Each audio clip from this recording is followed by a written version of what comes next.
انا جيت.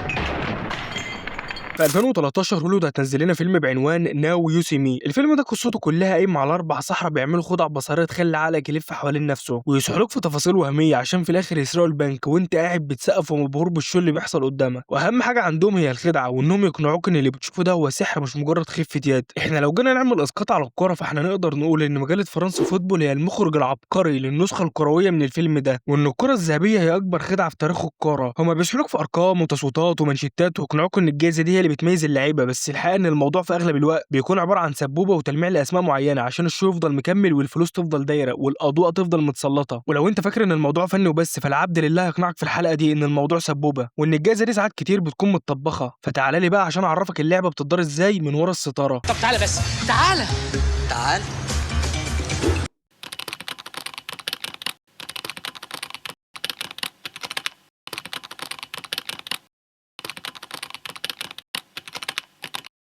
عشان نفهم اللعبة صح ونعرف احنا ماشيين ورا جايزة بجد ولا سبوبة إعلامية لازم نرجع فلاش باك لورا ونعرف الحكاية بدأت ازاي. الموضوع بدأ سنة 1956 لما صحفي فرنسي في مجلة الفرنسا فوتبول اسمه جابرييل هانو جات له فكرة انه يعمل جايزة لأحسن لاعب في السنة، ووقتها الجايزة كانت على قدها شوية وكانت مقتصرة بس على اللعيبة الأوروبيين اللي بيلعبوا في أوروبا، وأول واحد رفعها كان ستانلي ماسيوس. وتعالى لي بقى عشان أعرفك إن الجايزة دي من يومها وهي بنت المبيعات. هم فضلوا حاصرين الجايزة دي للرجل الأبيض الأوروبي لحد سنة 95، ولما لقوا إن اللعيبة اللي من بره أوروبا هم الترند والضجة رحلهم وإن المبيعات هتكون في صالح اللعيبة دي قرروا يفتحوها لكل اللي بيلعبوا في اوروبا، وعشان كده جورج ويا هيكون اول لاعب غير اوروبي ياخدها. ومن بعدها هيفضلوا يوسعوا في الدائره لحد ما بقت عالميه تماما في 2007. وقتها الرياضه ما عادتش مجرد رياضه اوروبيه، دي بقت هي الرياضه الشعبيه رقم واحد في الكوكب كله، من اصغر حاره في افريقيا لاكبر ملعب في اسيا. فالمجله لقت انها لو فضلت حاصره نفسها في اوروبا فالجمهور الافريقي والاسيوي مش هيهتموا بيها ولا هيتابعوها، وهم طبعا مش عايزين يخسروا الاسواق دي فقلبوها عالميه تماما عشان يضمنوا ان المشجع اللي في ابعد قريه في افريقيا يفضل متابع ومستني يشوف النجم بتاعه هينافس ولا لا. يعني من الاخر الموضوع لعبه مبيعات وبس. واهم حاجه عند المجله ان الجائزه دي تفضل هي البراند رقم واحد في العالم كله. وعشان تتاكد ان احنا فعلا قدام لعبه مبيعات بجد تعال نبص للمقاييس والمعايير اللي بيوزنوا بها الكره الذهبيه ونسال نفسنا سؤال: هل المعايير دي ثابته؟ الاجابه هي طبعا لا، ده ابعد ما يكون عن الثبات، دي بتتشكل وبتتغير كل سنه بالملي على مقاس النجم اللي عليه الضجه والشو. وانا هجيب لك مثالين عكس بعض في كل حاجه، بس العامل المشترك الوحيد ان في نجمين سوبر ستار استفادوا في المرتين والجائزه اتفصلت في الحالتين عشان تروح لهم. تعال نبتديها بخازوق 2010. في السنه دي انت عندك شنايدر كان عامل موسم اعجازي وواكل الاخضر واليابس واخد الثلاثيات التاريخيه مع الانتر، وكان هو المهندس والقلب النابض للفريق. ده غير انه وصل بهولندا لنهائي كاس العالم وكان هو هداف البطوله كمان. يعني فنيا رقميا بطولات انجازات الراجل قفل اللعبه. لكن يجي وقت تسليم الجائزه ونلاقي ان الجائزه بتروح لميسي وشنايدر ما كانش اساسا ضمن التوب 3.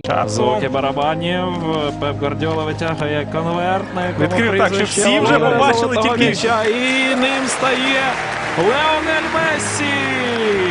Другий раз поспіль Леонель Мессі отримує золотий м'яч. Найкращий футболіст Європи та світу. وقتها طلعت المجله تبرر وتقول ان ميسي اخد الكره الذهبيه عشان الاداء الفردي وان الاداء الفردي هو المعيار الاساسي، وبما ان ميسي مسجل اهداف خرافيه فالبطولات والنهائيات اللي عملها شنايدر ما كانش لها لازمه. وعشان نتاكد ان الموضوع مش صدفه فنفس السيناريو اتكرر بالظبط في 2013 مع فرانك ريبيري. الراجل كان حرفيا ملك اوروبا واخد الثلاثيه التاريخيه مع الباير ومقدم موسم ما يتكررش، لكن فجاه لقى ان الكره الذهبيه بتروح لرونالدو اللي كان طالع بموسم صفري. Cristiano Ronaldo.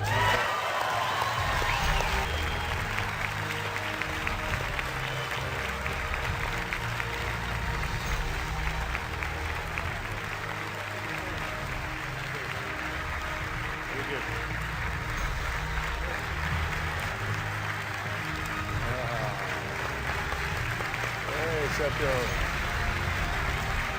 ووقتها مبرر المجله كان جاهز، اصل رونالدو ارقامه الفرديه مرعبه، ومن هنا نفهم ان خلاص مجله الفرنسا فوتبول شايفه ان الاداء الفردي هو المعيار الاساسي. بس الغريب انك لما ترجع لسنه 2001 هتشوف تناقض غريب. في السنه دي كان راؤول جونزاليز عامل اداء فردي خرافي، مسجل 33 جون وعامل 7 اسيستات، يعني مساهم في 50 هدف في 51 مباراه، وكان هو هداف دوري الابطال وواخد الدوري الاسباني مع ريال مدريد. يعني لو هنمشي بمبدا الاداء الفردي هو المعيار اللي طبقوه مع ميسي ورونالدو فراؤول هنا قفل اللعبه وما يصحش حد يلمس الجائزه غيره. بس المفاجاه ان الجائزه راحت لمايكل اوين. طب ليه يا جدعان؟ قال لك والله اصل اوين معاه بطولات اكتر من راؤول، وفجاه الاداء الفردي الاعجازي بتاع راؤول ما بقاش ليه اي قيمه قدام عدد البطولات. وكوميديا بقى لما تعرف ايه هي البطولات اللي اوين اخدها وخلته تتفوق على ارقام راؤول. اوين في الموسم ده اخد 5 بطولات مع ليفربول، بس الحقيقه ان اغلبهم كانت بطولات كؤوس مش دوري او دوري ابطال. اوين اخد كاس الاتحاد وكاس الرابطه وكاس الاتحاد الاوروبي والسوبر الانجليزي والسوبر الاوروبي، يعني بطولات مهمه بس البطولات دي ما تخليكش تدخل ترتيب البالون دور اصلا. طب هل في مبرر منطقي للي حصل ده؟ العبد لله يرد عليك ويقول لك ايوه فيه، بس المبرر ده تسويقي مش فني خالص. خالص. وتعالى لي بقى عشان اشرح لك ليه اوين خطف الجائزه من راؤول. اوين ما كانش مجرد لاعب كره شاطر، ده كان الموهبه الانفجاريه الصاعده بقوه الصاروخ للعالميه. الراجل ده كان هو الفتى المدلل للاعلام، وصورته كانت بتتصدر اغلفه المجلات الصحفيه والرياضيه في كل حته في العالم. وضيف على الكلام ده ان هو انجليزي، ولو عايز تفهم حجم الضجه اللي كانت معموله حواليه وقتها تقدر تقول ان هو عامل زي لامين يامال دلوقتي بالظبط. نفس الهاله الاعلاميه ونفس الكلام عن المعجزه اللي هتغير تاريخ الكوره. فالمجله لقت انها لو ادت الجائزه لاوين فهي بتكسب الترند وهتبيع ملايين النسخ وتثبت للعالم انها اللي بتكتشف الاساطير وتوجههم وهم في بدايه الطريق. يعني المبرر هنا ما كانش ان بطولات اوين اقوى من ارقام راؤول، المبرر كان ان الشو بتاع اوين وصوته الاعلامي اقوى من الشو بتاع راؤول. اوين كان البراند اللي العالم كله مستنيه، وعشان كده المعايير اتقلبت 180 درجه عشان تخدم الموهبه الصاعده اللي هتملي المجلات والمانشيتات. وطلع راؤول من الحسبه لانه ببساطه ما كانش هو الترند. ومن هنا نفهم ان المجله ملهاش كلمه، سنه تثبت المعيار الفردي عشان نجم سوبر ستار ياخدها، والسنه الثانيه المعيار يتقلب 180 درجه ويكون البطولات هي الاهم عشان يلمع ترند جديد زي اوين. وكأن الجائزه دي متفصله بالطلب عشان تخدم الحكايه اللي المجله عايزه تبيعها السنه دي. بص يا صديقي، الكره الذهبيه مش دايما بتروح للاعب الافضل، احيانا كتير بتروح للي حكايته هي الافضل. واتمنى الحلقه دي تكون عجبتكم وفتحت عينيكم على كواليس الجائزه اللي بتلمع بزياده دي، وعرفتوا ان مش كل اللي بيلمع دهب حقيقي، ساعات كتير بيكون مجرد شو مبيعات. وعشان كده انا عايز اسالكم سؤال، برايك مين اكتر لاعب كره في تاريخ الكره الذهبيه اتطبخت له عينك واتفصلت على مقاسه بالظبط عشان ياخدها؟ مستني اشوف تعليقاتكم. وطبعا لو المحتوى عجبك والعبد لله قدروا انه يوصل لك الزتونه، فما تنساش تعمل لايك واشتراك في القناه لو مش عامل. سلام يا صديقي.